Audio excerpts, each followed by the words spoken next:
Voici Surfrider, merci.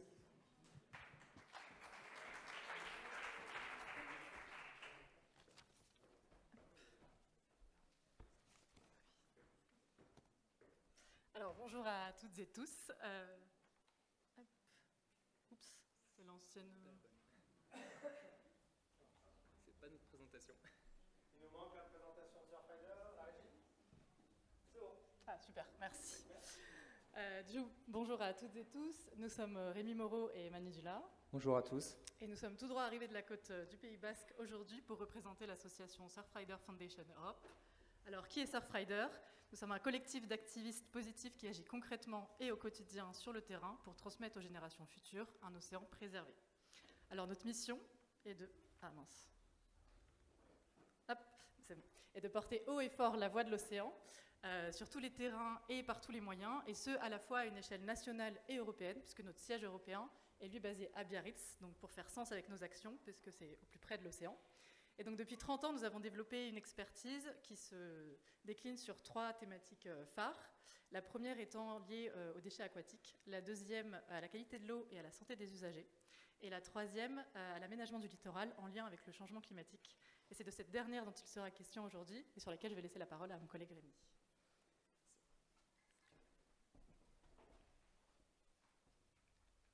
J'aime commencer par cette photo et poser cette question. Pour vous, pour la valeur pour les sociétés humaines, est-ce qu'elle se trouve au premier plan dans ces petites herbes sur de la vase ou au second plan sur ces beaux voiliers? Alors pour moi, la réponse est très claire. C'est au premier plan sur ces herbiers. Je suis là pour vous en convaincre, vous aussi.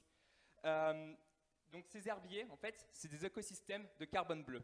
Donc qu'est-ce que c'est les écosystèmes de carbone bleu et pourquoi ils sont si importants pour nos sociétés? En fait, ces écosystèmes de carbone bleu, c'est un concept scientifique assez récent, il date de 2009. Il va regrouper 3 écosystèmes, les mangroves, les présalés et les herbiers marins. Alors ces 3 écosystèmes, ils ont pas mal de caractéristiques assez différentes. Ce sont des espaces végétalisés littoraux, mais ils ont surtout un super pouvoir en commun. C'est celui d'être des puits de carbone extrêmement efficaces. Pour vous donner un petit ordre d'idée, ils sont 10 fois plus efficaces par unité de surface à séquestrer le carbone atmosphérique que des forêts tropicales comme l'Amazonie. Donc, malgré tout ça, il ne faut pas non plus les voir comme une solution miracle. L'important, ça reste de réduire drastiquement nos émissions de carbone, car finalement, le meilleur carbone, ça reste celui qu'on n'aime pas. Mais en parallèle de cette... en parallèle de cette diminution de nos réductions, il est primordial de protéger ces écosystèmes car ce seront des alliés indispensables dans la lutte pour l'atténuation et l'adaptation au changement climatique.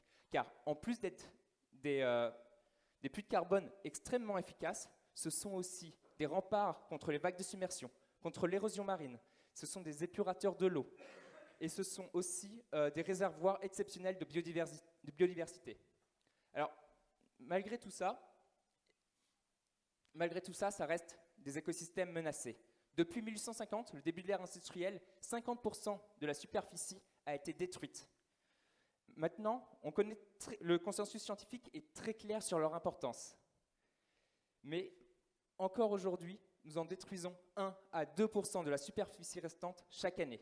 Si nous continuons sur cette trajectoire, nous n'aurons plus ces écosystèmes de carbone bleu qui sont, comme je l'ai dit, des alliés indispensables dans la lutte contre le changement climatique.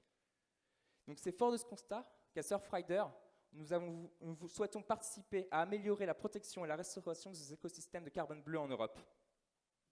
Pour ce grand objectif, nous avons identifié donc, des leviers, les leviers que nous utilisons depuis 30 ans à Surfrider et qui nous ont permis d'avoir des grandes réussites sur les questions des déchets aquatiques ou de la qualité de l'eau. Nous voulons les mettre au service de la protection de ces écosystèmes.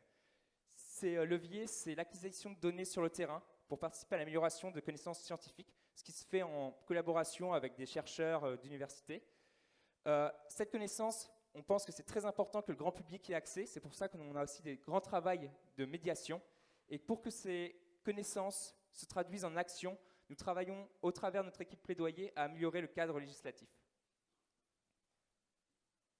Donc concrètement, qu'est-ce qu'on fait? Sur le terrain, nous sommes déjà allés donc, dans un écosystème d'herbiers de Zoster qui se situe sur la côte basque, dans une petite baie qui s'appelle la baie de Chingundi à Hendaye. Et donc nous avons, en partenariat avec l'université de Pau et des Pays de la Dour, fait des carottages pour comprendre comment cet écosystème stocke le carbone atmosphérique dans ses sédiments. Nous participons aussi en collaboration avec le bureau d'études Créocéan à la création d'une cartographie de l'ensemble des écosystèmes de carbone bleu en Europe, une cartographie qui sera lancée en 2025 avec un objectif d'interactivité. Et en plus de tout ça, donc, nous sensibilisons aussi le grand public donc par des actions de terrain, mais aussi, et ça sera un des grands actes de l'année 2024, d'octobre à décembre, nous allons animer sur le campus de Surfrider à Biarritz une exposition mêlant art et pédagogie. Et d'ailleurs, si vous êtes dans la région sur cette période-là, je vous invite vraiment à venir voir notre exposition. Ça sera un grand plaisir pour nous de vous la faire découvrir. Et le dernier axe, c'est d'accompagner les décideurs et les gestionnaires de sites locaux, parce que malheureusement, le carbone bleu, les écosystèmes de carbone bleu, c'est quelque chose qu'on a sur sur énormément d'endroits de notre façade atlantique, mais qui sont très méconnus. Donc pour ça, la première action qu'on va mettre en place, c'est en 2024, fin janvier 2024, nous allons être présents au carrefour de la gestion de l'eau, qui se dérouleront à Rennes, qui accueille 10 000 acteurs de la sphère publique. Et nous allons présenter en collaboration avec l'agglomération de La Rochelle leurs bonnes pratiques sur leurs écosystèmes locaux de carbone bleu.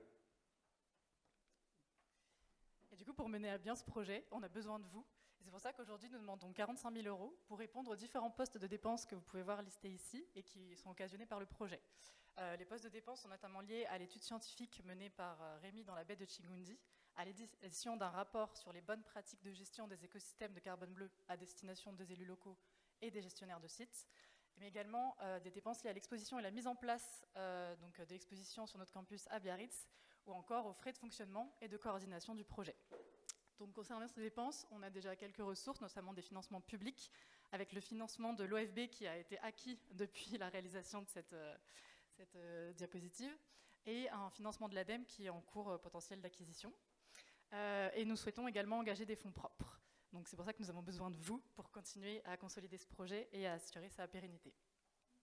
Concernant l'agenda du projet, c'est un projet qui pour l'instant se décline sur toute l'année 2024 et 2025, avec l'année 2024 qui sera marquée sur sa fin par la mise en place donc, de l'exposition sur notre campus à Biarritz, et l'année 2025 qui verra donc la mise en place d'une cartographie participative en ligne et le lancement de nos actions de plaidoyer européen pour améliorer le cadre législatif en faveur des écosystèmes de carbone bleu. Concernant les chiffres clés, nous souhaitons donc sensibiliser à minima 1000 personnes à travers notre exposition sur la thématique du carbone bleu dans notre campus à Biarritz, réaliser 2 rapports scientifiques issus de l'étude scientifique menée dans la baie de Chigondi près d'Andaï, et réaliser une présentation à minima auprès des premiers concernés, soit les élus locaux et les gestionnaires de sites. Alors est-ce que vous êtes prêts à embarquer avec nous dans cette fabuleuse aventure? Merci pour votre attention et n'hésitez pas pour les questions. Merci beaucoup.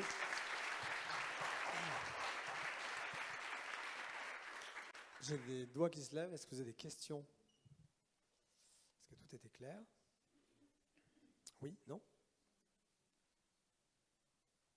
Eh bien, c'était clair. Merci beaucoup. Merci.